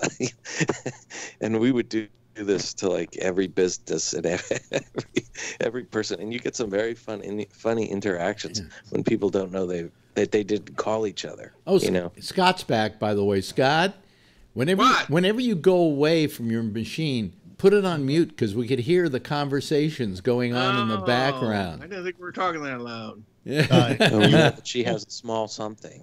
We know you have a little thing. Yeah. That's what it sounded like she was saying. It's okay, Scott. It's all right, Scott. It's okay. There are plenty of people that have little things. I feel At least it's all there. Mine floats freely now. Yeah. So wait, Phil, let me just get this. We never got the whole story. So it's been removed. Yes. And turns out it was a good thing I got it removed, because what they thought my Gleason reading was for the cancer, which was 3+3. Turns out it was a 3+4, which is exponentially higher than the 3+3. So I gotta go get all that stuff done. Yeah. So did they give you a clean bill of health? So far, I have to get a PSA done in 6 weeks to make sure it's 0. Yeah. And then if it isn't, they're going to shoot me with a little bit of radiation to kill any of the micro. But did they have any problem with those lymph nodes they removed? No. They said something about, and I don't understand it all, but the markers were clear. Okay. So it looks like you're out of the woods, really, for the most part. Yeah. Although my continence issues and function is going to take a while to. Are you wearing Depends? Yes. Okay. And it's very good that I am. The leaking. Huh? You don't realize that you're peeing, you mean? Yeah. You cough, you laugh, all of a sudden. So since noon, this is my 3rd or 4th pair.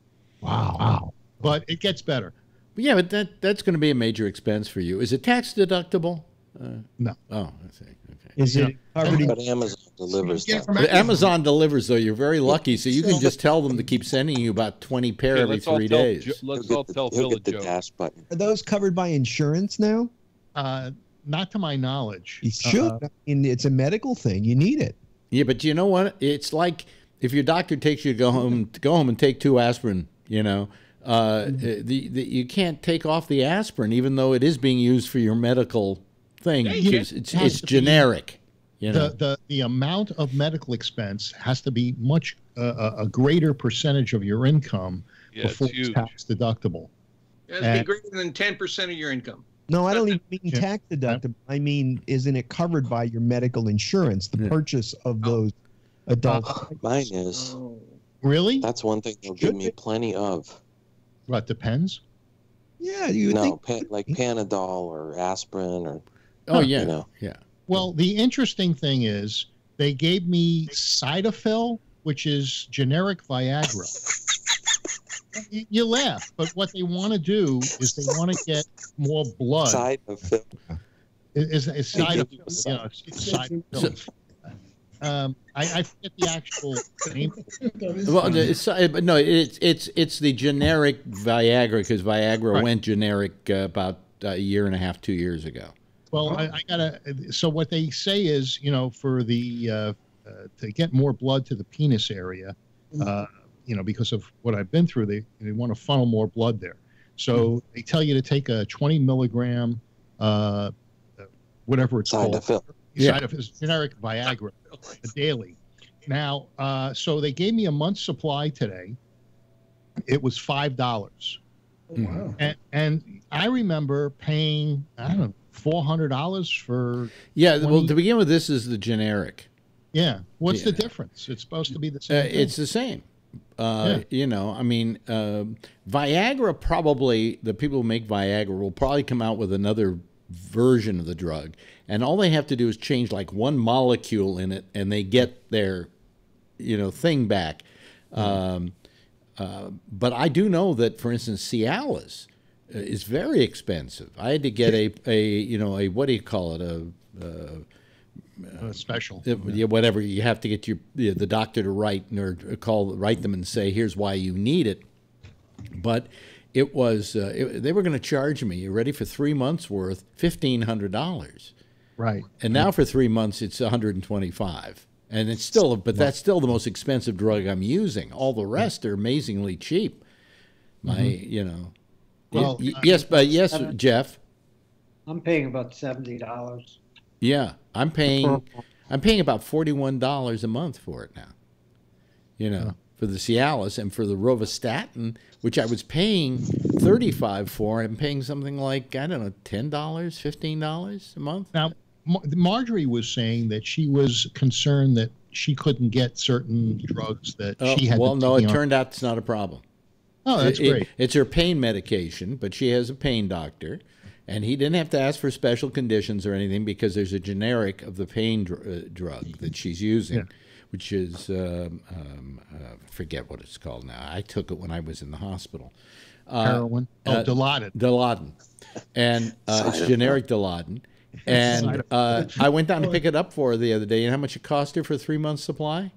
No. $5. $5. Right. We have this. I don't know how they do it. This you had it right, Rob. This Express script. Sure. And you know, I'm paying 1/3 of what I was paying in drug costs now. I mean, that's a substantial savings. I'm saving about every 3 months about $400. Hey, Phil, are you back to the office? I went in for about 2 hours today. Yeah, that's good. Just to see what was waiting for me. It wasn't so bad. I mean, they actually did a good job. You know, it's amazing with this whole prostate thing, though, that they're so. It's kind of like they're so iffy about everything. You know, they don't know if it's going to do this to you, if it's not going to do that to you, and whatever. And you wonder why. Because, you know, you would think by now they've got it down to a science, and they know exactly what's going to happen, and they know exactly what to do so you won't be incontinent, you know, and yet they're... If you don't have to get your prostate removed, don't do it. You know, right? Yeah. You know, if I didn't have the cancer, I would have just had them do a TERP on me. All right, so... a TERP is where they... I need advice. What? I need advice from you guys. What about Bree? Well, I've been getting up a lot more at night, and so I think I'm at the beginning stages. I guess I go to a urologist and I have to get What you've got probably is a very simple thing, and it's an enlarged prostate. Period. You know, as you get older, it gets larger. It squeezes down on the urethra. Less fluid leaves the bladder. So they give you a couple of drugs. One is usually finasteride, and the other one I take is Cialis, because it gives you a boner too, but it does the same thing as Flomax does, which is loosen the prostate. And I pee like a racehorse, you know. Okay. Not going to have to worry about. Let Bree finish his question. Yes. Yeah. So anyway, Bree, go ahead. Yeah. So a couple of years, I guess 4 or 5 years ago in Singapore, they told me that I was going to have this problem, and they put me on something that was supposed to make me go faster, but it had terrible side effects. I was very mean. Was it called Flomax? So was it called Flow? Was it called Flomax? It began with an H. I might still have some of it. Yeah. What? Heroin. Anyway, no, it made me really fidgety, agitated, and mean, and so I just for the last couple of years I just stopped taking it. It's funny. The Flomax caused some problems with me, but the Cialis doesn't. Huh? Retrograde ejaculations. And also, you get it's like a female hormone. You get breasts from the. Well, that's from the finasteride. Finasteride. Yeah. Yeah. I would do Bree if I were you, and I wanted some relief. I would get the Cialis, which did provide me with relief during the. It didn't work for me. I tried the Cialis. It didn't work. Really? For me. Yeah. But so when I go there, do I get a PSA test? Is that the? Yeah. That's one of the things. Okay. Yeah. All right. How old are you, Bree? I'll have to get that done. How old are you? Old enough to know better, young enough still to try. No, but how old are you? Right at that age when it's starting. Are you over 50? Let me ask you that. No. Then over probably 50. you're not ready unless you've had prostate cancer in your family. You about 50 is where you should start having PSAs. You could also have a prostate infection, and that may be is some sort of now they can look at you do blood tests. Let's not be a doctor here. Let's not be a doctor here. Just go see a urologist. You're uncomfortable, and they'll take care of it. The only thing terrible about going to a urologist is that he's a urologist, and I've yet to find one I like. You know, they all are a weird bunch of people. If you found that to be the case, Jeff, or no, you have a good urologist, do you? I got a good urologist. Yeah. My urologist is female. At least her fingers are narrow. I had a urologist once. When he shoved his finger up my ass, he said to me, damn, these short fingers. And I went, gee, how do you become a urologist if you've got short fingers? Look who's here. Buddy Love showed up. Buddy walks in just as you're talking about a finger up your ass. Yeah. Anyway, he went, oh, these damn short fingers. And I'd say, that's not a good thing. How can you be a urologist and have short fingers? People are going to make fun of you at the urologist convention. Imagine they could chip your hands. Yeah. But he never could quite get it up enough in there. And I went, no. I guess Trump won't be Trump would be a terrible urologist. Imagine he says you got a loser here. Or a proctologist. Yeah. Get a little closer to Mike. Probably, if you're going to talk. He'd probably be better as a proctologist. Yeah. Well, he's certainly sticking his finger up our ass. Yeah. Well, one of my favorite lines. Grab the earphones there so you can hear what's going on. How he gets people from all over. We've got somebody from Dubai tonight on the. He wanted us to tell you how we have, like, for instance, see the guy over there, the still picture. He's in Dubai right now. Well, how about that? Yeah, and nice to see you. Everybody's from different places tonight. A couple of nights ago, everybody was almost from the San Francisco Bay Area. Look at this. We got a good crowd. Yeah, you got a good crowd. Yeah, very good. Yeah, glad to be with you once again. Alex, do you ever watch Laura Ingraham? And here's the story of the day. Yes, Laura Ingraham. Yeah, she laid a big. She did a big boo boo. What did she do? You didn't hear, Phil? No, Phil's too busy watching Fox News. FAUX. Oh, yeah, Fox News would not do this story because it affected Fox News. She lost 5 sponsors today. 5 and the sponsors. number keeps growing. What she did is she wrote to begin with, this one kid, I'm trying to remember his name. David Hogg. What's his name again? David Hogg. David Hogg.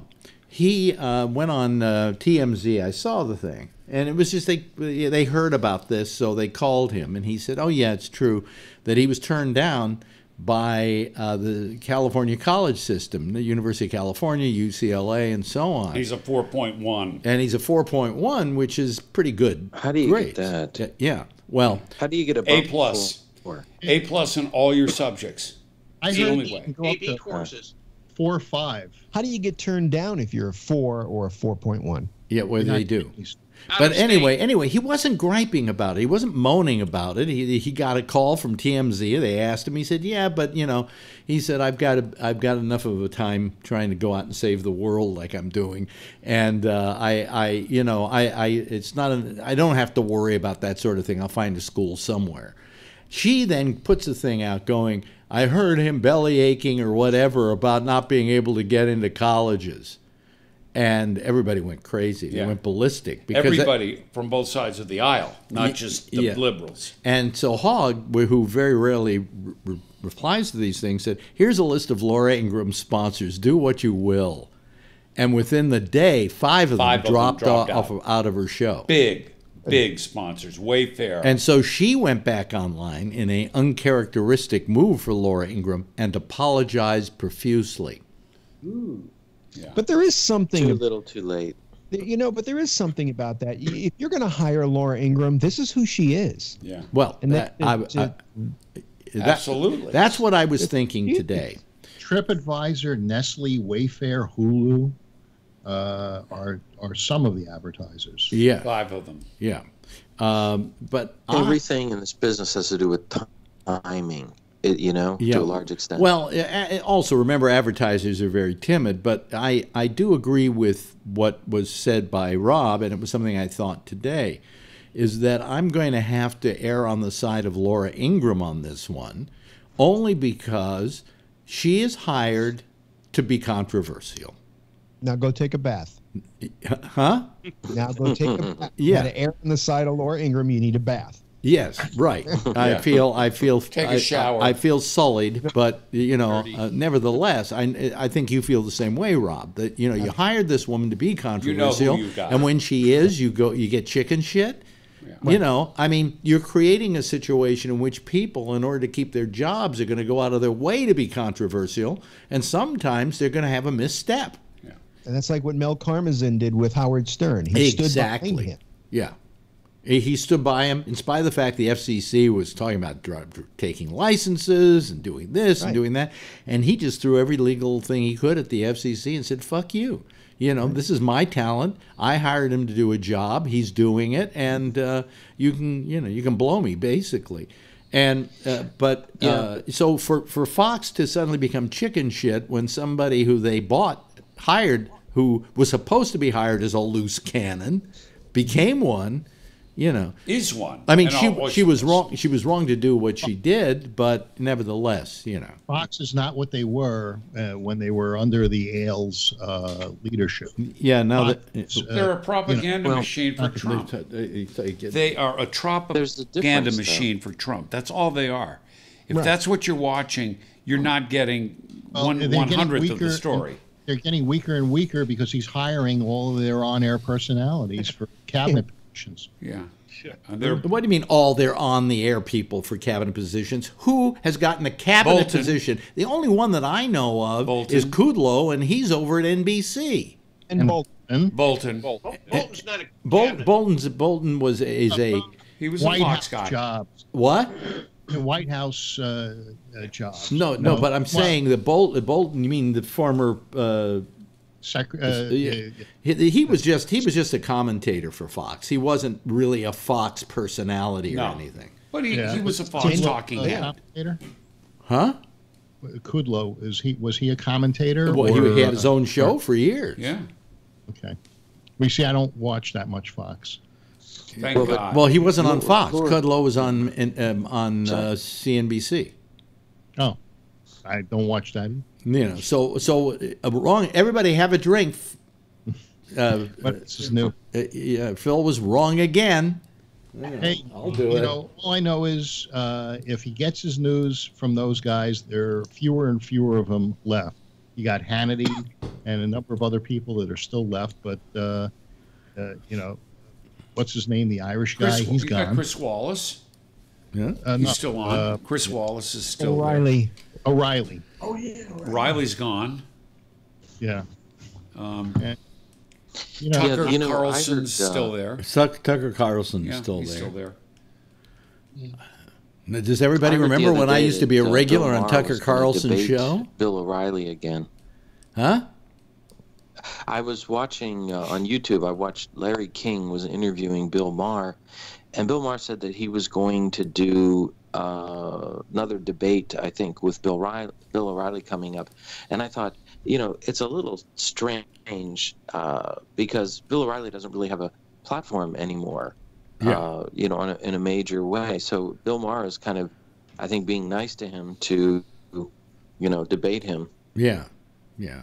Give him that forum. He's in turn giving him a platform. Yeah. Yeah. Oh, a hand has been raised by Bob Eberth. Bob? What do you mean if he gets his news from Fox?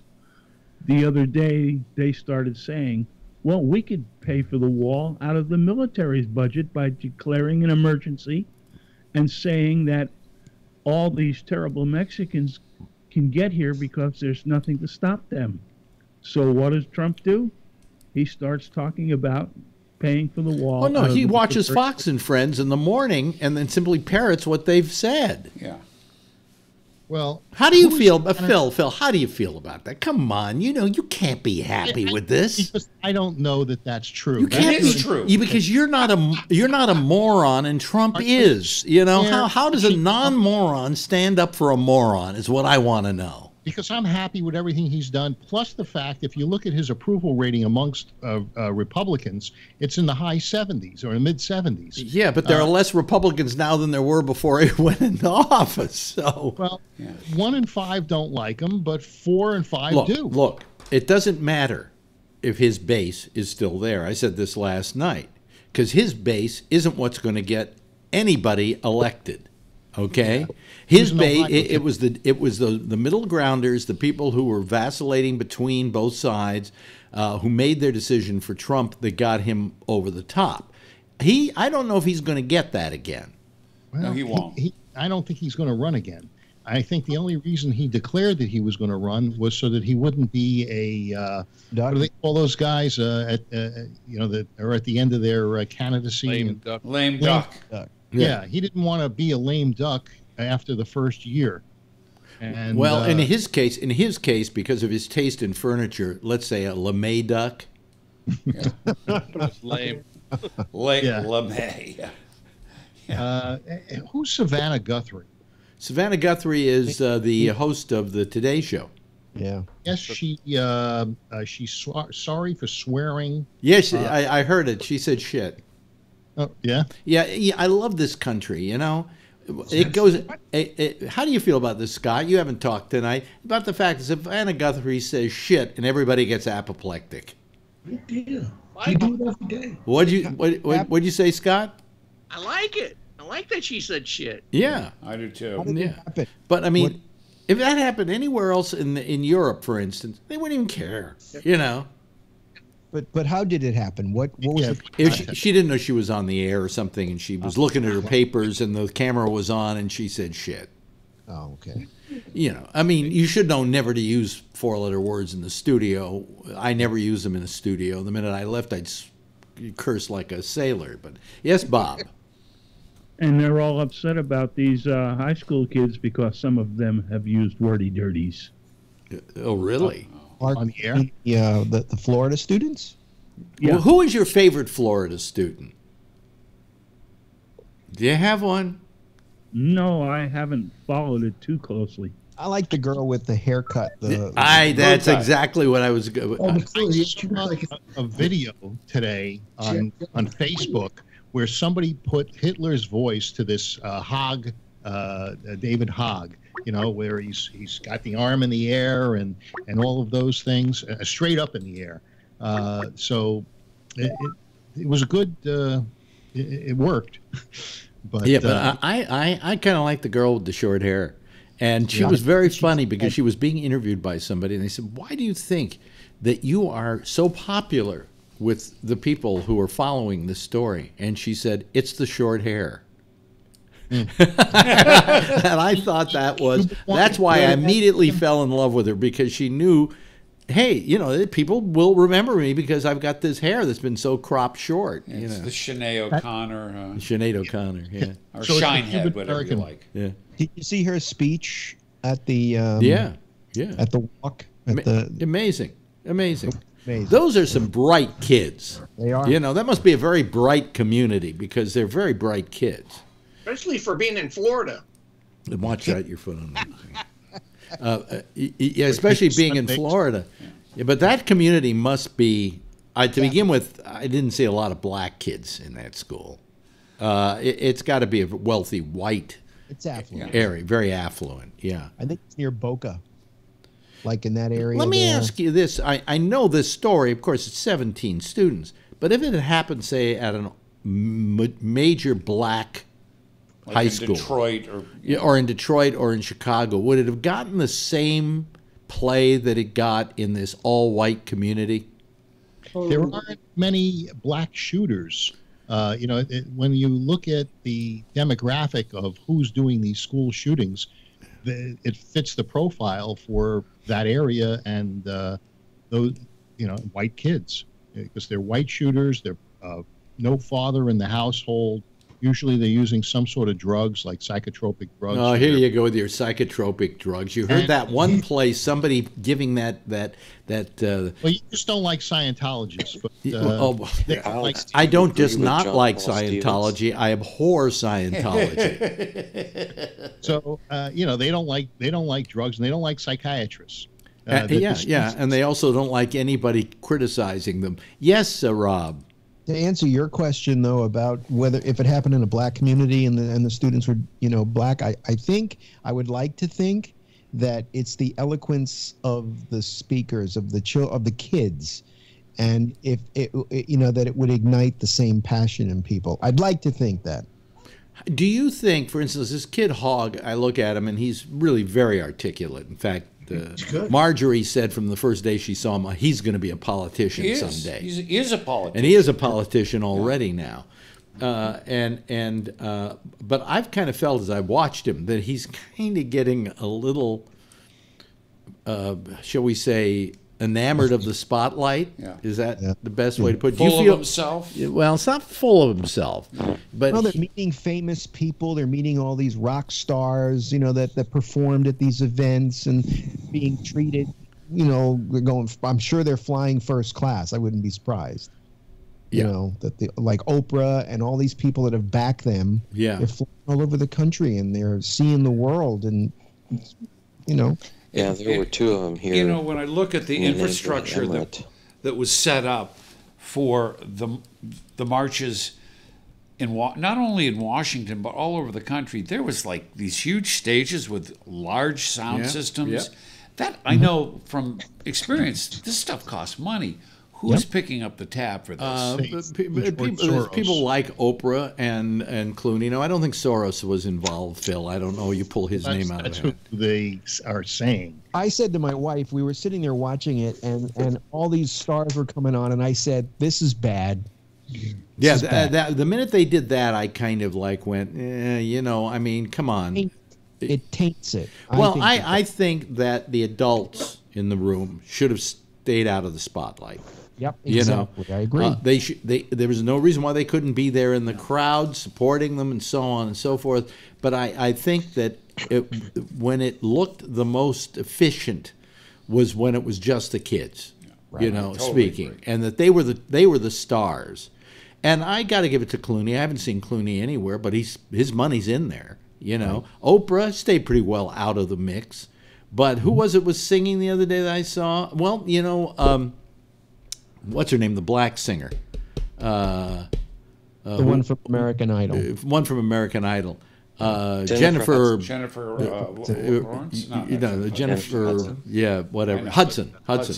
Yeah. She was there singing, and I said that was terrible. I said because really we shouldn't have those stars there. And then I thought about it for a second, and her family got wiped out by guns. Yeah. You know, she was very much a victim of this sort of thing. So in a way, I felt maybe she was appropriate. Yeah. Matthew McConaughey was in Austin, Texas. Oh, really? Was he driving a Lincoln? He was a hunter. He was a what? He's a hunter, so he was talking about, he didn't want to take guns from hunters, but he wants responsible gun laws against automatic, semi-automatic weapons. Well, I mean, I think that, anybody I'm sure even Phil doesn't agree with selling automatic rifles to people. Do you, Phil? Oh, come on, Phil. Come on. Surprise us. Some people that should be well trained to handle it, but I think mental health is more, and tracking mental health is more important. That's not the question I'm asking you. Isn't it overkill, so to speak, to have an automatic rifle? Well, it's not automatic. They're semi-automatic. They're no different than some hunting rifles. They just look ornery. They just look ornery. Any gun looks ornery. Yeah. No. Yes, Kevin. I think. Did you have your hand up, Kevin? No, I was just saying AR-15s for deer. Oh, I see. Okay. I respectfully disagree. Automatic weapons can shoot off massive amounts of rounds in a short spurt, and there's really no business for them. And law enforcement people all over the country will tell you the same thing, that for a layman to own a gun like that is overkill. Yeah. There's no need for it. Well, I've often said that they say that, well, it's a sport and we should be allowed to do our sport. Well, sport is when it's a sporting situation in which there's an equality on both sides. Yeah. So I'm saying if you want to really do sporting, throw a bunch of antlers on your head and go after the deer on their own terms, okay? The Second Amendment wasn't set up for sport. It was set up to protect us from tyrannical governments. It was set up to catch. So I want a nuclear weapon. Wait a minute. Say it, Bob. It was set up to catch slaves. Those were the militias back then. Slave hunters. You think slave hunters? No, he knows slave hunters. He's right. Think of the time that it was created. Think of the time that written. John Paul Stevens. What about John Paul Stevens? Just look at his argument. He spells it out. He tells us it's from an antiquated era. Well, yeah, it was written for a certain place in time, and it no longer has relevance. Absolutely. When the military firing muskets. M16s, having AR-15s in the hands of civilians, I think is only fair.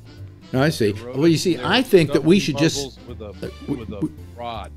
Yeah, I think we should do, if we want to really solve this thing, is that we do exactly what the law intended and go back to shooting muskets.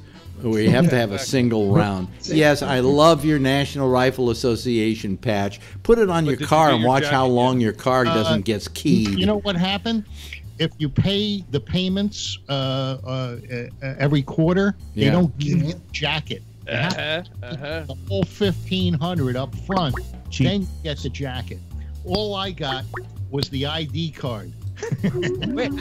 Somebody's trying to call us right now. Hey, listen, I got to get out of here. Scott Boddicker, thank you. I don't know where he went. He's in the empty square. Phil Meyer, thank you so much this evening for joining us, and we're glad you're on the mend. Bob Eber, thank you. Thank you to Kevin for once again joining us. Bree, good hearing from you from Dubai.